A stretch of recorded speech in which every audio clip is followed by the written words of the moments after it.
Graça e paz, povo de Deus. Vamos iniciar, pessoal. Vamos ficar de pé em nome de Jesus. Hoje eu vou precisar iniciar. Na realidade, a gente precisa iniciar no horário sempre, né? Mas eu vou ter que terminar um pouquinho cedo, que eu tenho um compromisso com a minha filha, Maria. Então, quando for mais ou menos meia-noite, a gente está encerrando. Estou brincando. A minha meta é terminar 9h20. Tá bom, gente? Então a gente tem 1h e pouca aí para a gente aproveitar, 1h15 aí para a gente aproveitar. Sejam todos bem-vindos. Os primeiros que estão cooperando conosco aí, seja bem-vindo. Quem mais? Primeira vez? Está estudando hoje, seja bem-vinda a irmã, seja bem-vinda a Miriam, sejam bem-vindos em nome de Jesus. E os outros também que voltaram é porque está curioso então, né? Ou estão decepcionados. Tem alguém que está decepcionado aqui? Com a última aula? Todo mundo em paz? Então vamos bora para a palavra de Deus nessa noite e imergir nas escrituras mais uma vez, amém? Feche os olhos, vamos orar. Senhor Deus, amado Pai, muito obrigado por estarmos aqui na Tua presença mais uma vez, reunidos na Tua casa. Eu quero agradecer ao Senhor pelas bênçãos espirituais que foram renovadas sobre as nossas vidas neste dia. Te agradeço pela Tua misericórdia, te agradeço pela Tua proteção, pela Tua bondade, pela Tua fidelidade.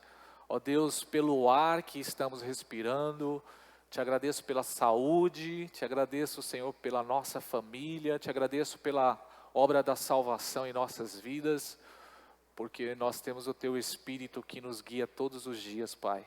Muito obrigado, Senhor, que nessa noite possamos crescer um pouco mais acerca, Senhor, da Tua palavra, acerca do Teu reino, que possamos, ó Deus, estar cada dia mais preparados para a Tua obra e para tudo aquilo que o Senhor há de realizar nas nossas vidas, em nome de Jesus. Amém. Pode sentar, irmãos. Vamos começar com o texto bíblico, vou escolher aqui 2 Coríntios 13:8. 2 Coríntios, capítulo 13, verso 8. Nós vamos começar, sempre começamos com um texto bíblico, né? Amém? E hoje nós vamos iniciar aqui com a nossa apostila. Quem não tem a apostila, procura o Haroldo aí. Se você quiser também só em PDF aí, a gente manda para você, mas ter a apostila é bom que você vai anotando, você vai colocando, acrescentando alguma coisa, faz toda a diferença. Depois procura o Haroldo no final aí, que o Haroldo que é o responsável nessa área aí, tá bom? 2 Coríntios 13:8. Claudião, aproveita e traz uma água para mim, tá? Diz assim a palavra de Deus: porque nada podemos contra a verdade, senão pela verdade. Vamos ler juntos? 1, 2, 3.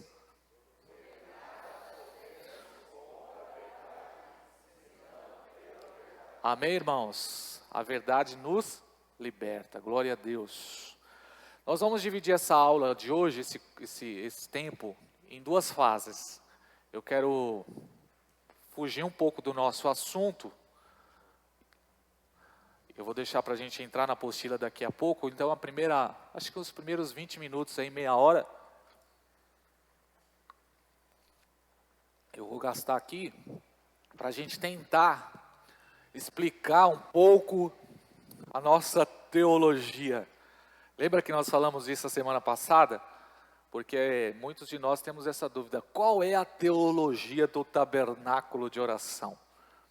Nós somos pentecostais, somos calvinistas, somos reformados, somos tradicionais. Lembra do que a gente falou a semana passada? Nós somos a igreja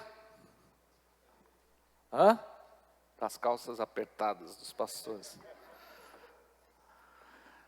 Então eu vou tentar fazer um panorama, um pouquinho aqui, só para os irmãos entenderem.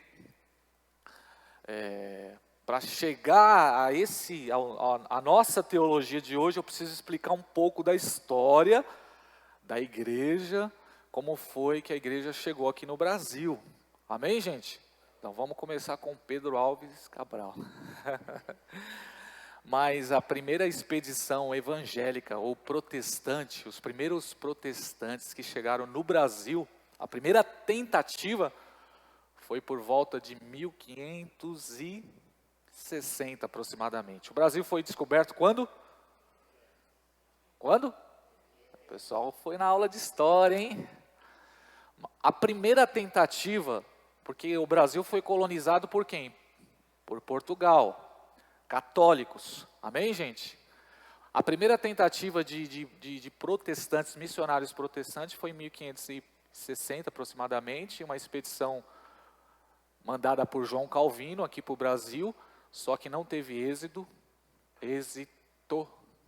é isso? Não prosperou essa primeira tentativa por conta de todo um contexto aí católico. Então, essa primeira tentativa de evangelizar o Brasil não deu certo. Eles morreram, os missionários, e o Brasil mesmo foi evangelizado de forma evangélica, protestante. Os primeiros cristãos evangélicos foram os anglicanos, por volta de 1816. Um grupo de anglicanos vieram aqui para o Brasil. Depois, 1824, a igreja luterana. Depois, 1855, os congregacionais. 1825, metodista. 1859, presbiterianos. Depois, em 1880, os batistas.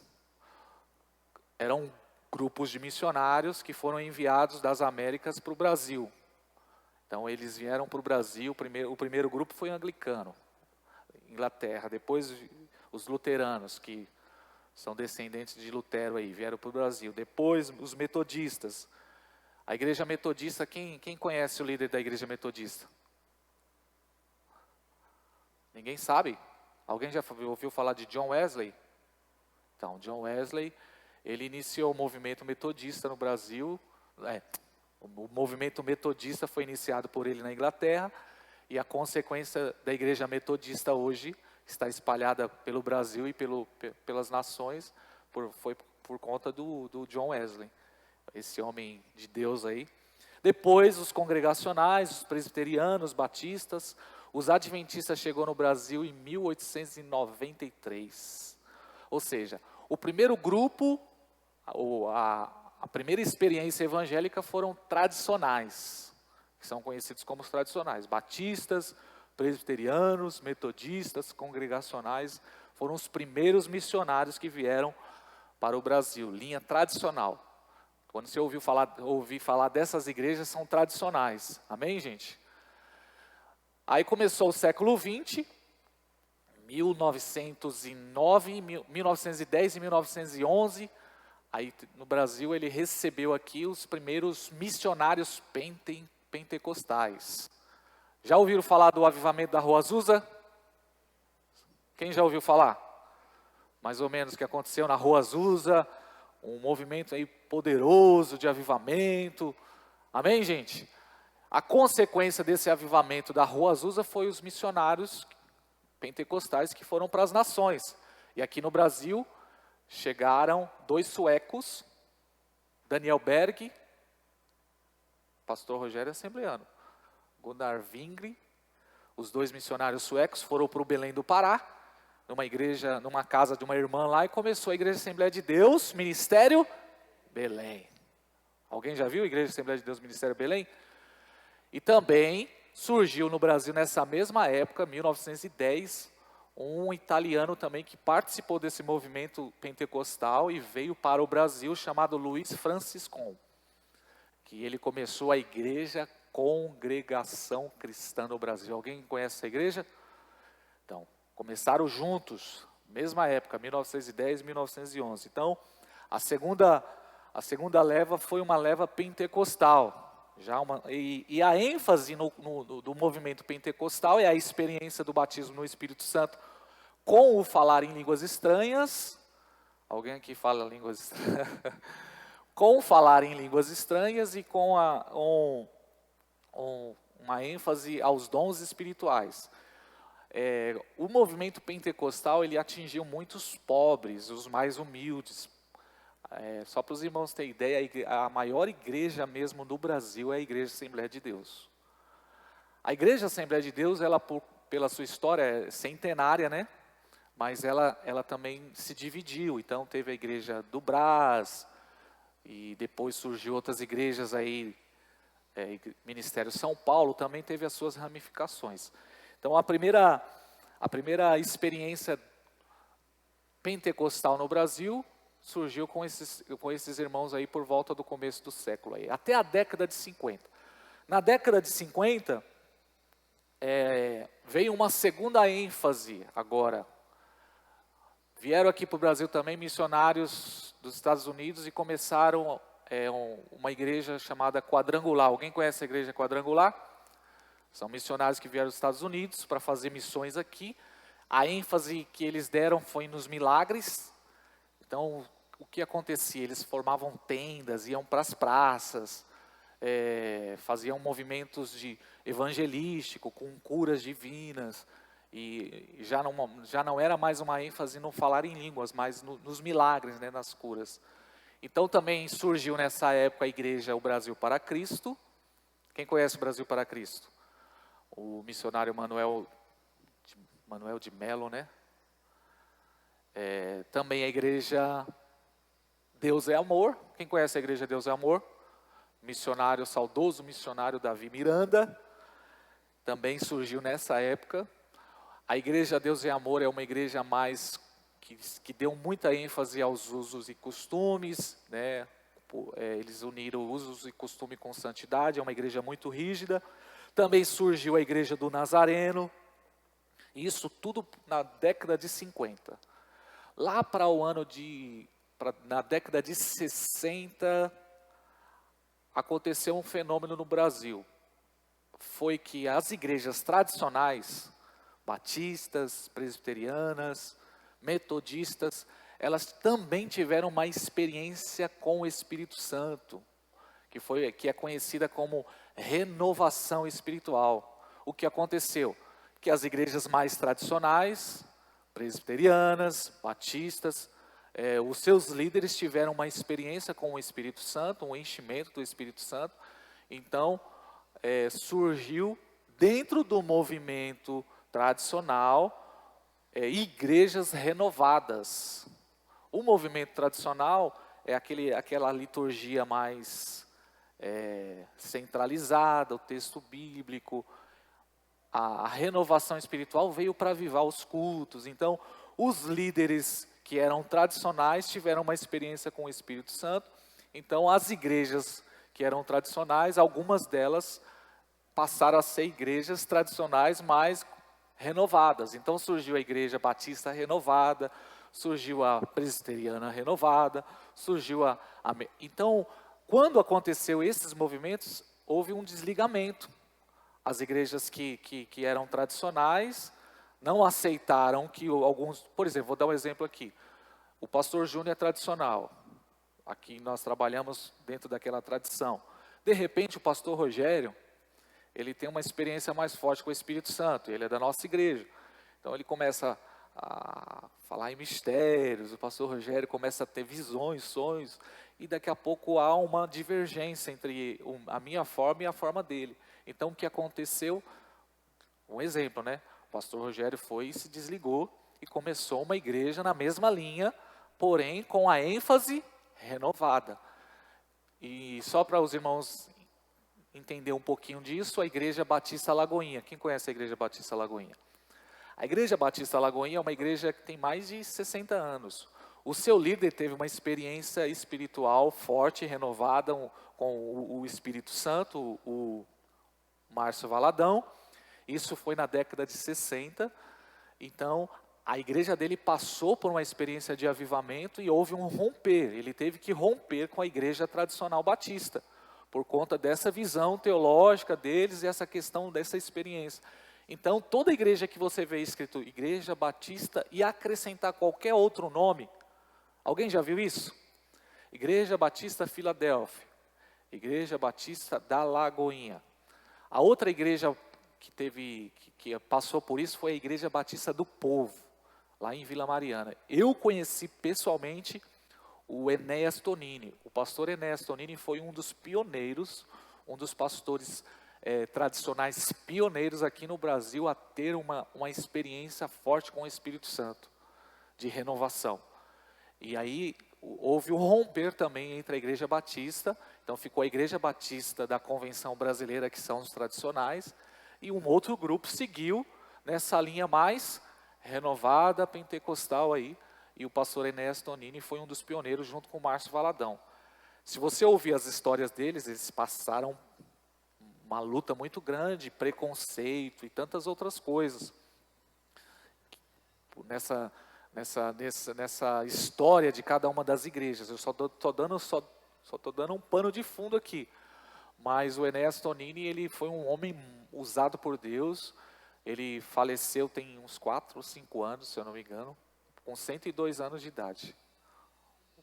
Um senhor aí que deixou um legado muito grande, ele é muito conhecido, ele é uma lenda, né? Para quem estuda a história da igreja aí, é um homem muito respeitado. Pastor Enéas Tonini, com 102 anos, ele estava lá, lúcido. Se você entregasse o microfone para ele, ele ia ministrar. Eu tive o prazer, o privilégio de conhecer ele. Quando eu fiz seminário, eu fui lá no Seminário Batista e a gente teve conhecer um pouco da história dele. Então, começou ele, Márcio Valadão e tantos outros aí nessa experiência renovada. Então, as igrejas batistas, agora elas são renovadas. Então tem Batista da Lagoinha, Batista do Povo, Batista Filadélfia e tantas outras batistas aí, que estão espalhadas pela terra. Isso começou no ano 70, na década de 70. Aí, depois lá para o ano 80, começou no Brasil o que é conhecido como neopentecostalismo.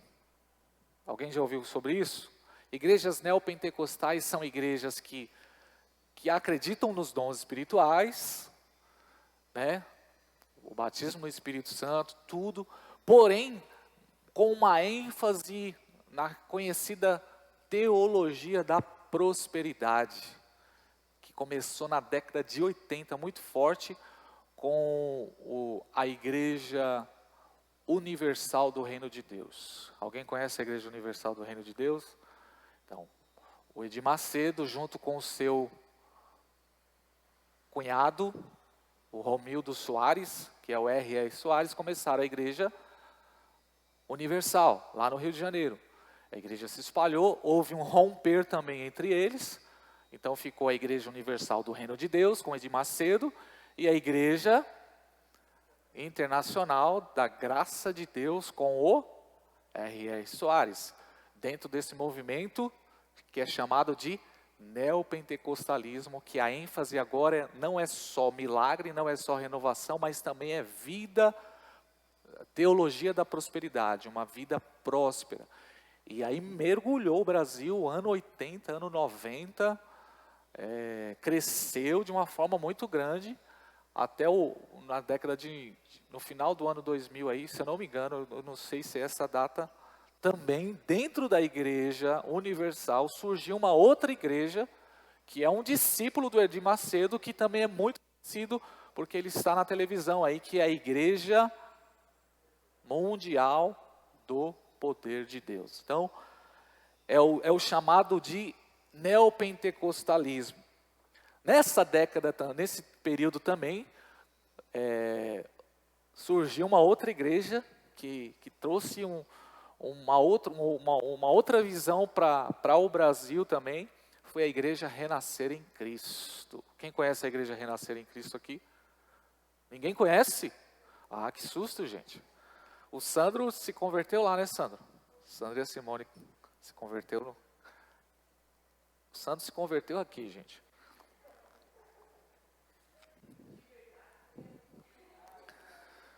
Mas a Igreja Renascer também, ela trouxe uma visão, porque agora veio com uma outra cara. Essa questão do ministério, eles foram um dos pioneiros na questão de louvor, o Renascer Praise. Quem não conhece os louvores do Renascer Praise aqui? Alguém conhece? Ah, Pelo menos um tem que conhecer, né? Eles foram os pioneiros aí. Surgiu as comunidades também, e comunidades com a ênfase mais nos trabalhos nos lares, com o trabalho de células. Isso década de 90 aí, para o ano 2000, né? E depois do ano 2000, aconteceu outro fenômeno, e aí vai entrar a nossa história um pouco, que é conhecido na teologia, na eclesiologia, que é a doutrina que estuda a igreja, as igrejas emergentes. Que é isso, pastor? Igrejas emergentes é um fenômeno, é um movimento que surgiu dentro de toda essa salada de igrejas aí. São as igrejas com uma roupagem mais contextualizada. Já não dá mais ênfase às roupas.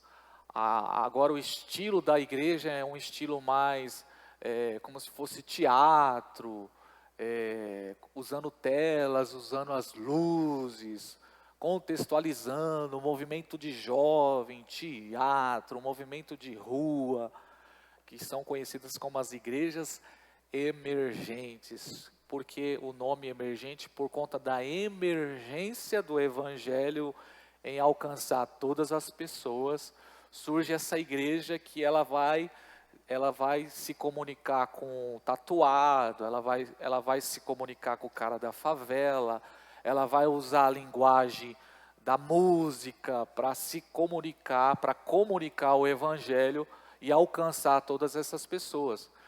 E um dos nomes mais fortes de uma igreja emergente é a igreja Bola de Neve. Alguém conhece a igreja Bola de Neve?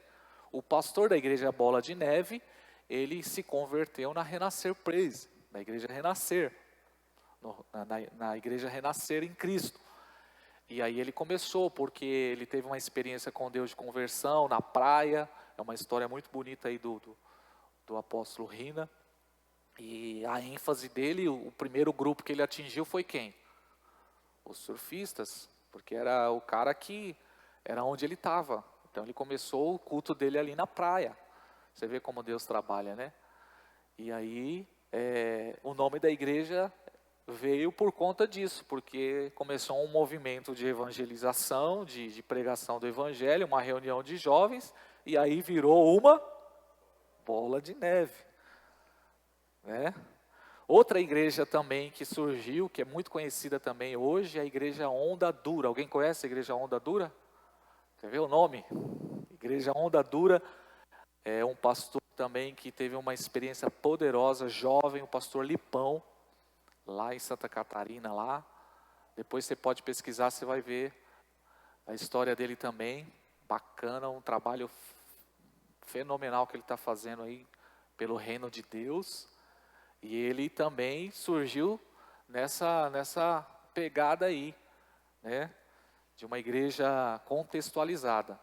Então nós, aqui o tabernáculo de oração, se nós procurarmos entender a nossa identidade, a nossa essência, nós não vamos conseguir ter uma essência pura, ou uma essência lá do início. Por quê? Porque nós somos uma ramificação de tudo isso.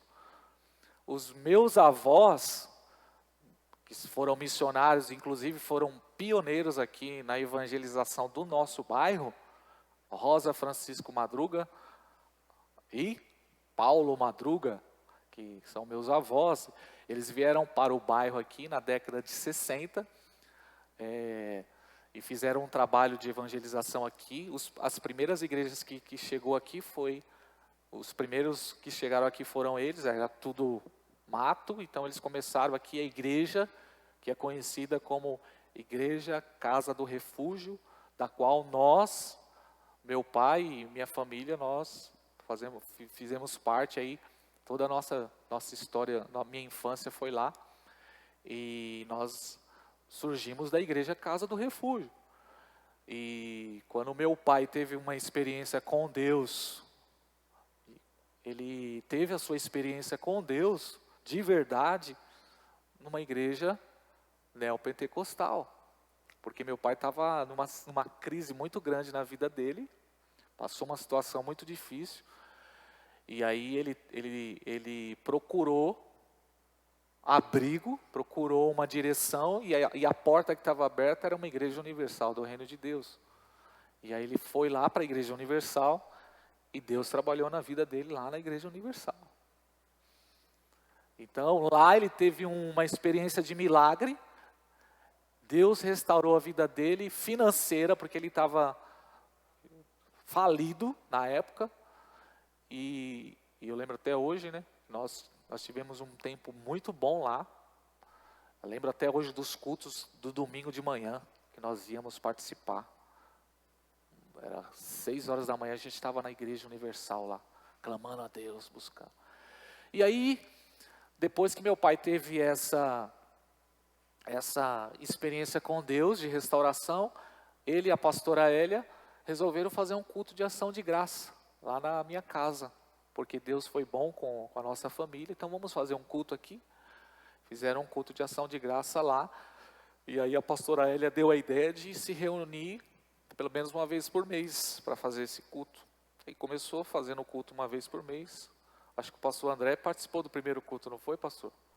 O pastor André participou do primeiro culto, acho que daqui, só o pastor André, que estava no primeiro culto. Enfim, começou o trabalho lá uma vez por mês, muitas pessoas vieram, e aí começou a encher a garagem. Minha avó, viva, percebeu isso, cedeu a garagem dela, os cultos passou a ser na garagem da minha avó, e Deus dirigiu a minha avó e o pastor Natan para separar meu pai ao pastorado.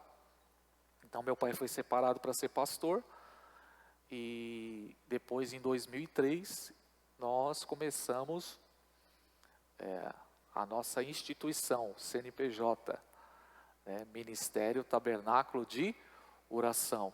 O nome a princípio era Casa de Oração, baseado no texto que Jesus disse em Mateus, que a minha casa será chamada Casa de Oração.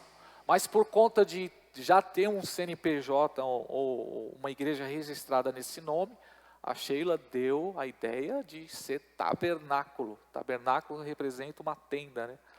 Então surgiu o nome Ministério Tabernáculo de Oração. Deus foi bondoso para conosco. Começamos aí em 2003 na rua Maximiliano Brandão.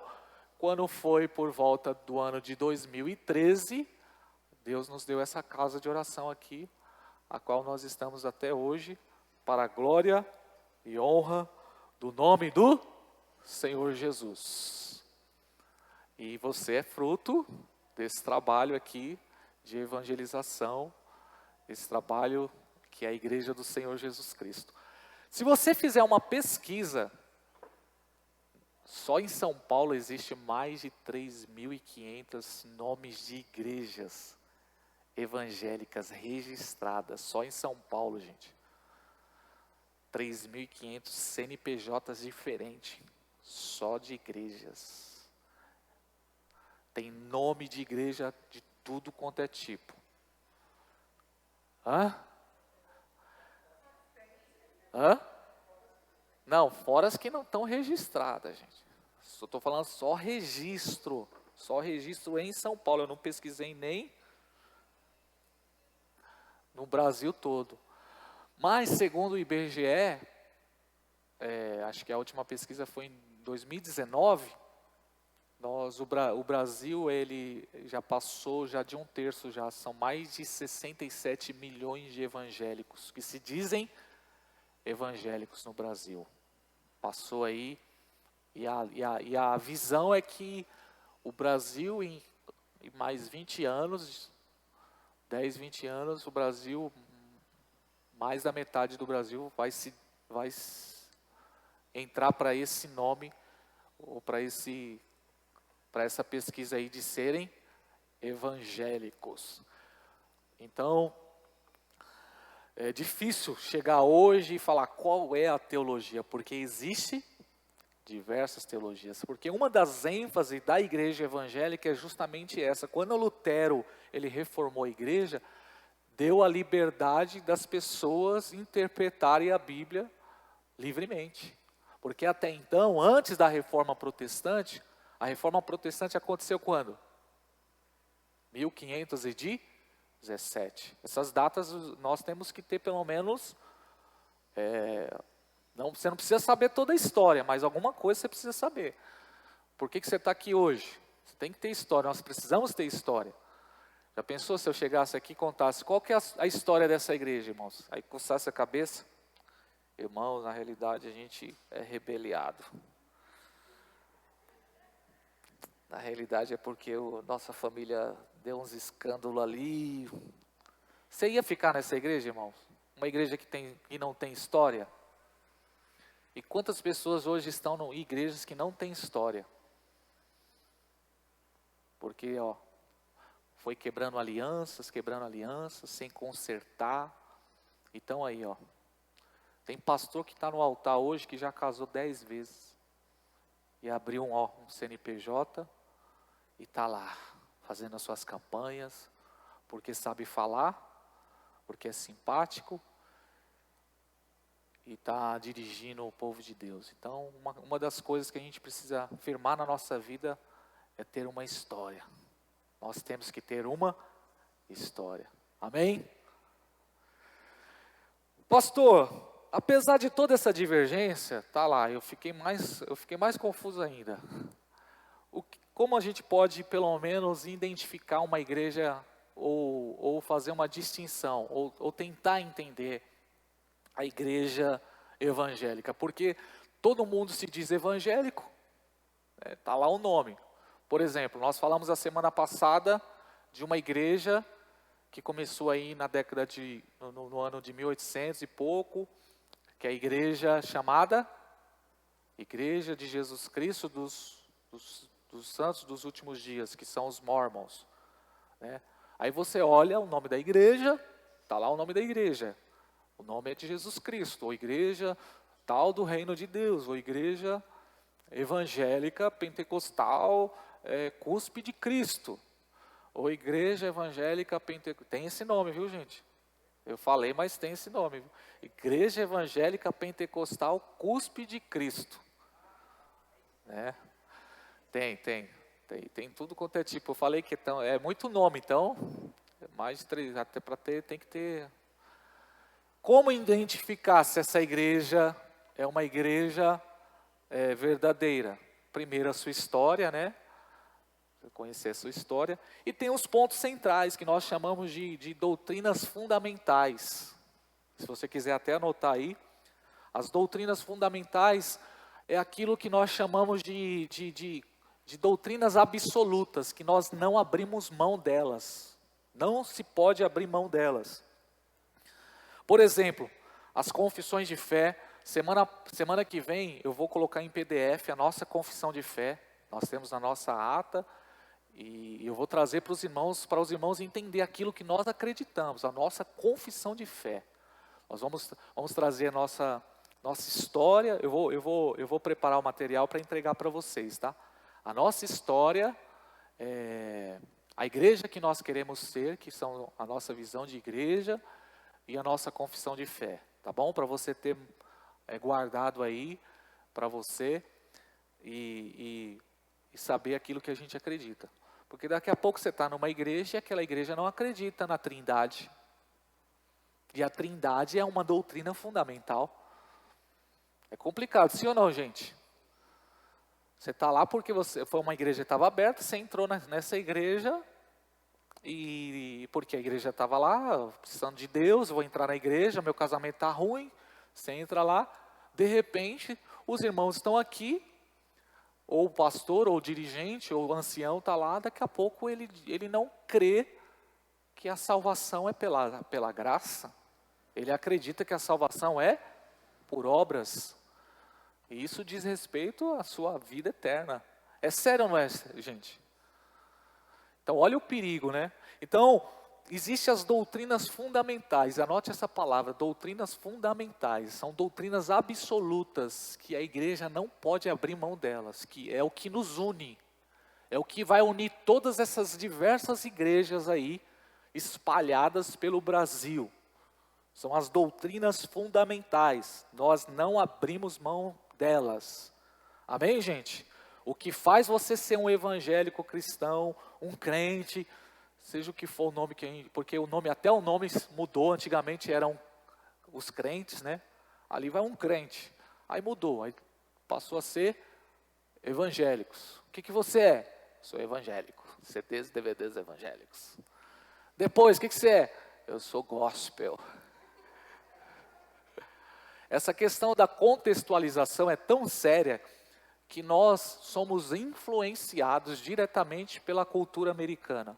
E o que está acontecendo nesses últimos dias é que nós estamos tirando o nome, estamos transformando, usando nomes, os nomes americanos. Por exemplo, não se dá mais o nome de igreja, agora é church. Church. Aí um pastor querendo entrar nesse movimento falou, o nome da minha igreja agora não é mais igreja não. Como que é o nome? O meu nome agora é Church. Igreja Church. Você tem ideia? Então, estão mudando os nomes. Não é mais culto, agora são sessões. Então, tudo isso é contextualização, gente. A moda vai passando aí. Os pastores agora têm que usar camisa, não pode usar mais camisa com gravata, tem que usar camisa florida. Tem que usar calça apertada, entendeu? Pastor não usa mais a Bíblia, só está usando o tablet, entendeu? Eu não sei nem onde eu estava, gente, até perdi o... Mas só para os irmãos terem ideia sobre essa questão de contextualizar. Aí você chega agora, você não vê mais o nome, você não vê mais o nome normal, né?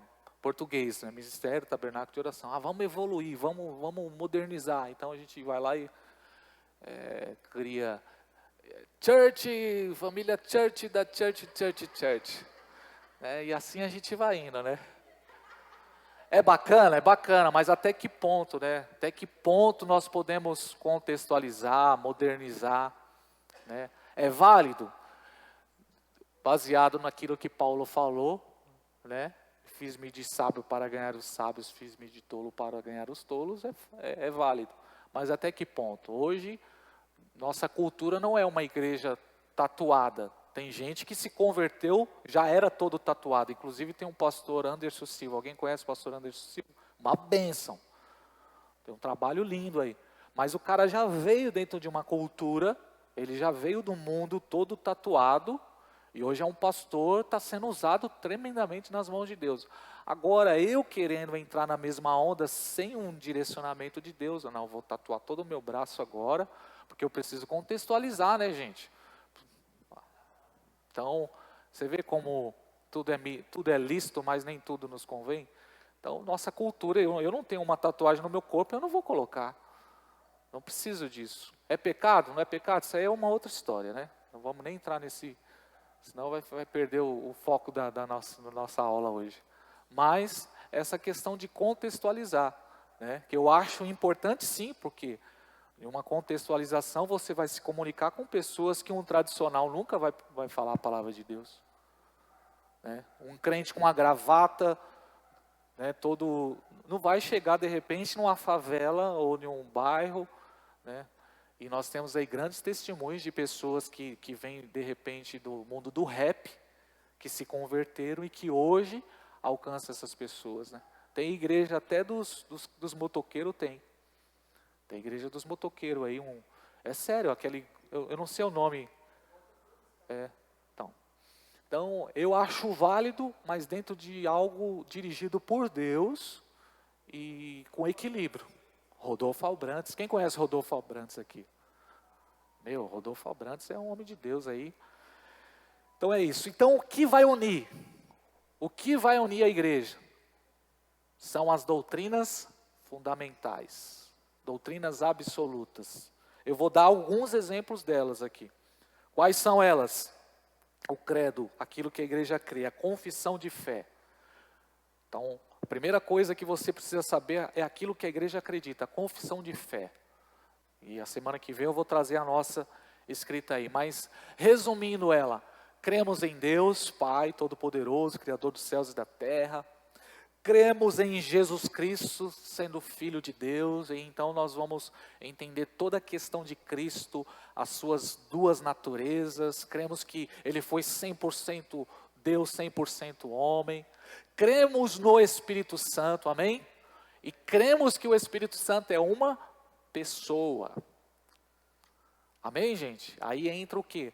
Que é uma doutrina fundamental, a doutrina da Trindade, que é algo que nós não abrimos mão. Nós cremos que a palavra de Deus é a nossa regra de fé e prática. Nós cremos que a Bíblia é a nossa única, é única. Isso é muito importante, porque existem igrejas que têm a Bíblia como regra de fé e prática, mas ela também acrescenta, por exemplo, um livro do seu líder, ou da sua líder. Existem igrejas que são assim, que elas igualam, por exemplo, eu não posso nem dar o exemplo, eu vou dar o exemplo, vai. A igreja adventista do sétimo dia tem a Bíblia como regra de fé e prática, mas ela também tem os livros de Ellen White, também como um livro inspirados por Deus e muitas vezes eles igualam no mesmo patamar. Então, oi? Os mormons também, que eles têm até a Bíblia, mas eles sempre vão usar um outro livro, um outro material, vão usar a biografia dos seus líderes, e igrejas que falam mais dos seus líderes do que de Jesus. Alguém já viu isso? Tem igrejas que dão mais ênfase ao líder da igreja do que Jesus Cristo. O nome mais citado lá é o apóstolo tal, é o bispo tal, é o pastor tal, e pouco se fala de Jesus. Então eu já estou te dando aí algumas dicas aí para você já fazer uma limpeza aí. Doutrinas fundamentais, palavra de Deus, como regra de fé e prática. Crê na Trindade, crê na encarnação e na divindade de Jesus. Eu só estou dando exemplos aqui, só para os irmãos terem ideia aí. Semana que vem eu vou trazer para vocês aí o material, né? Crê na volta de Jesus Cristo, crê na vinda de Jesus. Isso é algo absoluto, fundamental, é um fundamento. A vinda de Jesus, a volta de Jesus Cristo, né? Crê na igreja de Cristo, crê na igreja de Cristo, né? Tem pessoas que não acreditam mais na igreja, né? Então são chamadas de doutrinas fundamentais, absolutas. Amém, gente? É o que une. Então isso vai nos unir com o assembleano, vai nos unir com o tradicional, vai nos unir com o adventista, com o tatuado, é o que nos une, aquilo que nós acreditamos. São as doutrinas fundamentais, que independente da tribo, independente da cultura, independente da época, é o que nos une, amém? Glória a Deus. Então você vai chegar em qualquer lugar ali, seja nos Estados Unidos, seja lá no Nordeste, tem uma igreja evangélica lá. Então você sabe, existe ali um povo que crê naquilo que eu creio. E isso faz toda a diferença. São as doutrinas fundamentais. Aleluia! Independente se é pentecostal, se não é, se fala em língua, se gosta de bateria, se não gosta, se ora de pé, independente disso, são as doutrinas fundamentais, absolutas, a qual nós não abrimos mão. E vai entrar num segundo ponto aí, que é as doutrinas secundárias. O que são as doutrinas secundárias? Doutrinas secundárias são as diferenças. Por exemplo, eu vou dar algumas diferenças aí, só para você entender. Existem igrejas que o modelo de governo dela é As igrejas presbiterianas, daí vem o nome igreja presbiteriana, ela tem um modelo de governo. O governo da igreja, a liderança da igreja, o movimento de liderança é dentro de uma visão presbiteriana, é um presbitério. Já existem as igrejas que são congregacionais, que quem governa é a congregação, já é um modelo de igreja batista. Existe a episcopado, que já é o nosso modelo de governo. A igreja Assembleia de Deus, a pentecostal é assim, é um líder que governa, ele tem a sua equipe pastoral, mas as ordens são dadas do presidente. Então, modelo de igreja, modelo de governo de igreja, existe a divergência. Então são doutrinas secundárias. Cada igreja vai ter a sua realidade. E isso não vai interferir na salvação, não vai interferir em nada. São doutrinas secundárias. Outra coisa, usos e costumes. Tem igrejas que a cultura da igreja, desde do seu início, ela tem os usos e costumes como algo muito firme. Vou dar um modelo aqui, uma igreja que é assim, rígida. A igreja Deus é Amor. A igreja Deus é Amor é uma igreja rígida, inclusive até a Gabi, né Gabi? Passou muito tempo da sua vida lá na igreja Deus é Amor, uma igreja abençoada. Agora a igreja Deus é Amor, eu acho que eu só vou ficar nisso, hein, irmãos? Acho que a igreja Deus é Amor, agora com o neto, Davi Miranda Neto, agora ela está com uma outra roupagem também. Esse menino aí está fazendo um trabalho lindo lá, já pintou a parede de preto, entendeu? Já está usando umas luzes ali no cantinho, já tem as telas, né? A igreja Deus é Amor. Movimento Regenere, é um movimento de jovem que surgiu dentro da igreja Deus é Amor, liderado pelo neto do Davi Miranda, chamado Davi Miranda Neto, e está fazendo um trabalho extraordinário. É um trabalho, está tendo as suas complicações, né? Porque imagine um crente raiz lá, de repente vendo os jovens da igreja, já usando LED na igreja, piscando as luzes. Os tradicionais, os mais raízes, vão falar, meu Deus, o mundo entrou dentro da igreja, a igreja já não é mais a mesma coisa. Isso é o quê? São doutrinas secundárias, não vai interferir em nada, né? Tipos de batismo também.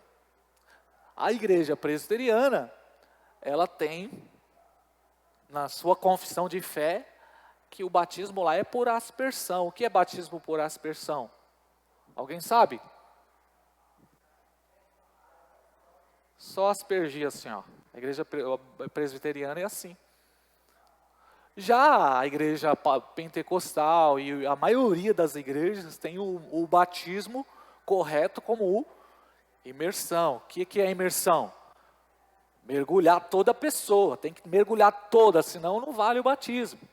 Nós somos assim, amém? Porque a própria palavra imersão, a própria palavra batismo significa, só que é uma doutrina secundária. Amém, gente? Se você foi batizado só com um copinho de água, o seu batismo é válido, amém? Glória a Deus. Não, pastor, eu quero ser batizado no rio. Antigamente a igreja tinha isso, o batismo tinha que ser no rio, águas correntes. Se não for águas correntes, não vale. Tem gente que até hoje não concorda com o batismo em piscina. Até hoje. Não, esse negócio aí é modernismo, que entrou dentro da igreja. Mas é doutrinas secundárias. Liturgia, o que é liturgia? Quem sabe o que é liturgia? É o modelo do culto, é uma liturgia. Por exemplo, tem igrejas que começam com os louvores tradicionais, tem igreja que é meia hora de oração, né? É a liturgia. Liturgia também, irmãos, não vai interferir em nada. Cada igreja tem a sua. Amém, gente? As igrejas pentecostais, por exemplo, elas dão ênfase em todos os grupos de louvor dentro da igreja. A Assembleia de Deus é assim, as mulheres cantam, os homens cantam, os passarinhos cantam, os jovens cantam, os adolescentes cantam, o pré-adolescente canta, o pré-adolescente 2 vai cantar, o pré-adolescente 3 vai cantar, o quinto vai cantar, e todo mundo canta e o pastor prega 20 minutos. Eu estou só brincando aqui, né? Com todo o respeito, né? Mas em alguns casos existem esses exageros aí. É uma das coisas que os pastores... Eu estudei com o pastor assembleano, eles choravam muito por conta disso, né? Por conta da liturgia. Que se dava ênfase nos louvores, fora os 4 louvores da harpa no começo. Então, quando eles iam pregar, já era 9 e pouco. E aí não dava para trazer a palavra. É a liturgia da igreja. Cada igreja tem a sua. Amém, gente? Porque tem pessoas que acabam o quê? Colocando a liturgia como fundamento. Não, irmão, liturgia é secundário. eu vou ter que, se eu for na Assembleia de Deus, se você for numa Assembleia de Deus, você vai ter que respeitar a liturgia daquela igreja. Da mesma forma, se você for na Universal, existe a liturgia. São doutrinas o quê? Secundárias. A questão também do batismo no Espírito Santo não é doutrina fundamental. Batismo no Espírito Santo entra como doutrina secundária. Por quê? Porque na visão pentecostal, o batismo no Espírito Santo, ele é evidenciado com o falar em línguas. Então você vai ouvir muito isso no movimento pentecostal. Você é batizado com o Espírito Santo?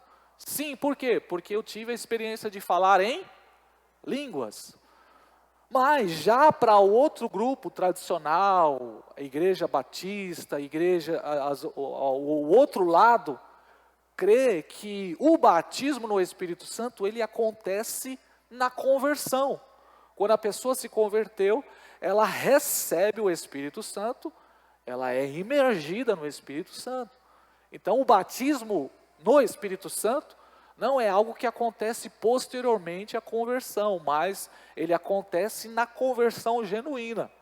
Agora, que a pessoa é cheia do Espírito Santo ao longo da sua caminhada cristã, ela deve ser cheia e ela vai ter várias experiências de enchimento do Espírito Santo ao longo da sua vida cristã. E eu acredito dessa forma.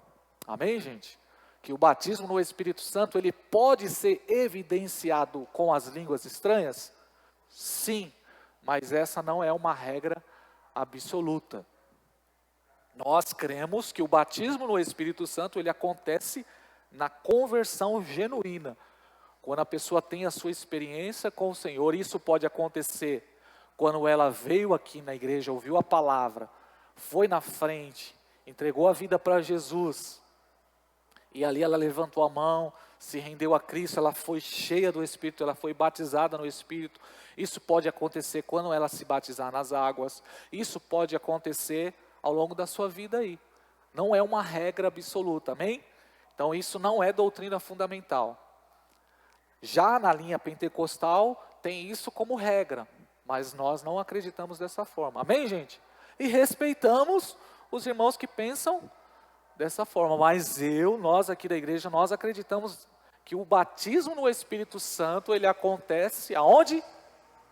Na conversão genuína. Quando a pessoa teve o seu encontro com Deus, então ela foi imergida no Espírito Santo. Pode acontecer da pessoa falar em línguas? Pode. E depois, eu não vou entrar nesse detalhe, mas se você quiser, depois eu te explico mais, a gente abre a Bíblia, eu vou te explicar o que é o dom de línguas, né, que nem todos, Paulo diz que nem todos vão falar em línguas. Então você que de repente, às vezes até é frustrado, né, poxa vida, aí ó, a irmã aqui levantou a mão.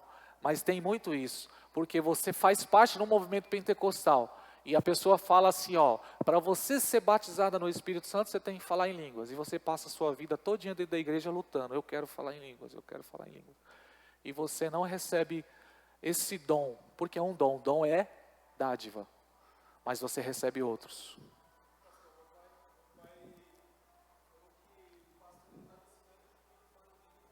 Então, olha a gravidade.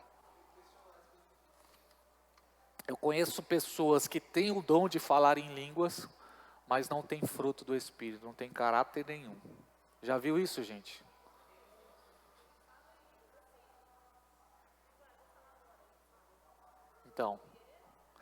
Então se nós formos por esse caminho, que a evidência do batismo no Espírito Santo é exclusivamente falar em línguas estranhas, quando eu vejo uma pessoa que não fala línguas estranhas, mas é cheia de Deus, tem o Espírito Santo, o que vai gerar na pessoa, irmãos? Inferioridade, decepção. Então tem muitas pessoas assim. Mas o dom do Espírito, o dom de falar em línguas, é uma dádiva de Deus, amém? Porque existem os dois extremos. Tem aqueles que, por conta de todas essas experiências ruins que teve com falar em línguas estranhas, né, não suporta ouvir alguém falar sobre isso, né? Inclusive já vi um testemunho de um pastor que chegou numa ovelha e perguntou, irmão, você é batizado no Espírito? Ele falou, Deus me livre. Por quê? Porque ele pega ele joga o quê? Ele joga a experiência do falar em línguas com o batismo no Espírito Santo. E a palavra batismo significa imersão, ser imergido no Espírito. Deu para entender, gente? Então é uma doutrina secundária. E outras coisas mais, por exemplo, aí entra na nossa aula, que eu só tenho só mais 10 minutos dela, entre as vertentes teológicas, as diferenças teológicas, que nós falamos a semana passada. Quem estava aqui? Nós falamos, existe um grupo que acredita que Jesus Cristo, a segunda vinda de Jesus virá antes da grande tribulação. E existe um outro grupo que acredita que a vinda de Jesus virá no meio, né? E o outro grupo, depois, que são os pós-tribulacionistas. Então isso aqui também é uma doutrina secundária. Tá bom, gente? Não fique em paz que não vai interferir na nossa salvação. Agora, as doutrinas fundamentais, elas são sérias. Você não pode abrir mão delas. Amém, gente? Por isso que eu vou trazer a nossa confissão de fé para você. É algo muito importante que você precisa entender isso, que aquilo que é a base, é o que nos une. Amém? Qualquer coisa fora das doutrinas fundamentais já passa a ser o quê? Seitas, heresia, e aí vai para um nível bem mais sério aí, onde muitas pessoas estão. E o que Jesus falou sobre a sua volta, que um dos sinais fortes da sua volta, Mateus 24, verso 4, se eu não me engano, é o engano. O engano é um dos sinais fortes sobre a vinda de Jesus. O engano, irmãos. Olha, é isso mesmo, eu estou bom de cabeça, hein? E Jesus respondeu, disse, acautelai-vos que ninguém vos engane. Pode pôr o próximo versículo aí. Porque muitos virão em meu nome, dizendo, eu sou o Cristo. E enganarão a poucos. Enganarão a poucos, gente? Muitos. E a palavra Cristo, quem sabe o que significa a palavra Cristo? Gente do céu, o que significa Cristo? Ungido. Oh, glória, ainda bem que tem aluno excelente aqui. A palavra Cristo é a palavra grega para Messias. Messias é a palavra hebraica para ungido. As duas significam ungidos. Então, Messias e Cristo.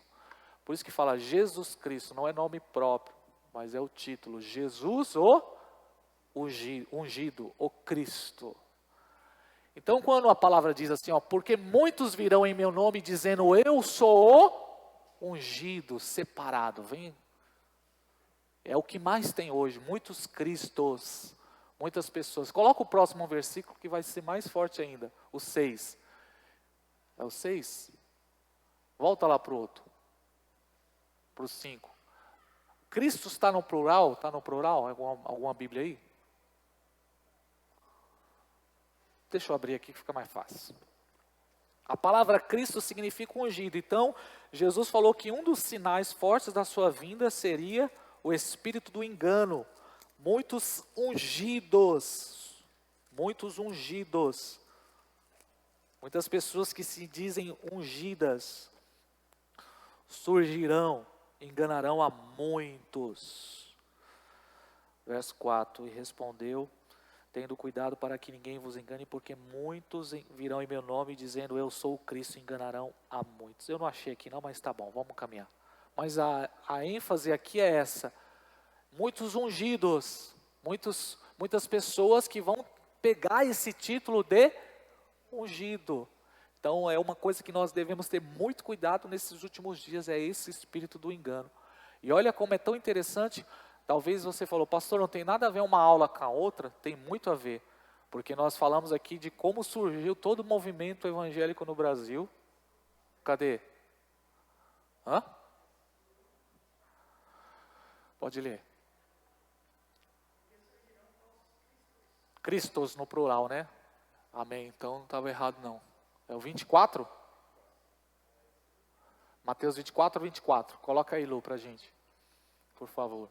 Porque surgirão falsos cristos, no plural, muitos ungidos. Então toma cuidado quando surgir alguém dizendo, eu sou o Messias. Já tá, até na presidência tem. Não, esses aí é os mais fraquinhos. Existe aí alguns aí que, inclusive, depois a gente vai trabalhar só sobre o anticristo, vai ter uma aula só sobre o anticristo. Vai ser um que vai ser pesado, que aí a gente tem que estar preparado para esse daí. Então onde eu parei aqui, gente? Hoje eu tô devagar hoje, né? Acho que é os remédios que eu tomo. Então as doutrinas secundárias que não fazem diferença, inclusive essas visões teológicas, essas vertentes teológicas até sobre a vinda de Jesus Cristo entra nas doutrinas secundárias. E tem uma frase que eu gosto muito, de um pensador que diz assim, quanto ao essencial, unidade. Ou seja, doutrinas fundamentais, unidade. Aí é o que vai nos unir. Quanto às opiniões e pareceres, aí liberdade. Aí as doutrinas secundárias, liberdade. Cada um tem a sua, entendeu? Quer fazer igreja de tenda, faz. Quer pôr luz, coloca. Não quer pôr luz, não coloca. Quer usar paletó, pode usar. Se não quer usar blusa florida, pode usar blusa florida. Liberdade. Só não pode vir com roupa imoral. Porque o que acontece? A igreja dá tanta ênfase à questão de usos e costumes que não libera as mulheres de irem de calça, por exemplo. Só tem que usar saia. E as irmãzinhas revoltadas por conta disso, o que elas fazem? Só pode ir de saia? Então vou comprar aquela saia e vem para a igreja. Aí faz assim ainda para o irmão assim, ó, Pai do Senhor, irmão. O pastor está exagerando? Não, tem muito caso disso. Por conta de rebeldia, né? E a gente já está há um tempo aí nesse CDs e DVDs evangélicos, a gente sabe que isso acontece. Porque tem colocado a ênfase que é aquilo, né? E é uma doutrina secundária. Então você já tem essa ideia, você já está sendo ministrado sobre isso. Que isso aí é doutrina o quê? Secundária. Aí você vai falar, não, irmão, cada igreja tem a sua. Eu te respeito, liberdade. E o restante, tolerância e amor. E eu achei muito interessante essa frase aqui. Quanto ao essencial, unidade. Quanto às opiniões e pareceres, liberdade. E o restante, tolerância, respeito e amor. E assim a gente vai caminhando. Gente, eu vou terminar essa aula nesse horário, tá bom? Para a gente ir para casa mais cedo, e eu tenho o meu compromisso aí, e abençoar a minha filhinha lá, que vai ter um bolinho para ela lá, e é benção. Alguma dúvida? Alguém quer fazer alguma pergunta? Aproveitar aí os 5 minutos antes aí. Alguma observação, alguma...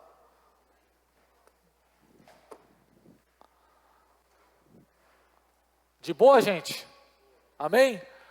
Pessoal, se você não tem apostila, pega com o Haroldo aí, é R$25, tá bom? É só o custo da apostila. Não podemos negociar essa apostila porque ela é totalmente gratuita. Se você quiser só o PDF, a gente manda para você, mas é muito importante você ter ela para a gente trabalhar em cima dela aí e crescer na graça e no conhecimento. Eu ia até entrar no assunto aqui, mas como a gente vai... Pode ser que a gente se perca aqui, então deixa para a semana que vem. Vamos orar? Pai, muito obrigado por estarmos aqui na sua santa presença, muito obrigado por esse tempo. Que o Senhor venha, Senhor, nos abençoar e venha abrir os nossos olhos para que possamos viver para a sua glória, Deus. Nos livra do espírito do engano, nos livra, Senhor, de todos esses falsos cristos, falsos profetas, de todas essas visões, ó Deus, que vêm contra diretamente a Tua palavra, Senhor. E venha nos capacitar cada dia mais para que possamos te servir, Senhor, em espírito e em verdade. Nos abençoe, Senhor, que a tua graça esteja conosco, hoje e para todos sempre. Quem crê, diga. Deus abençoe, gente. Obrigado, viu? Valeu. Semana que vem a gente entra no Apocalipse de novo aí.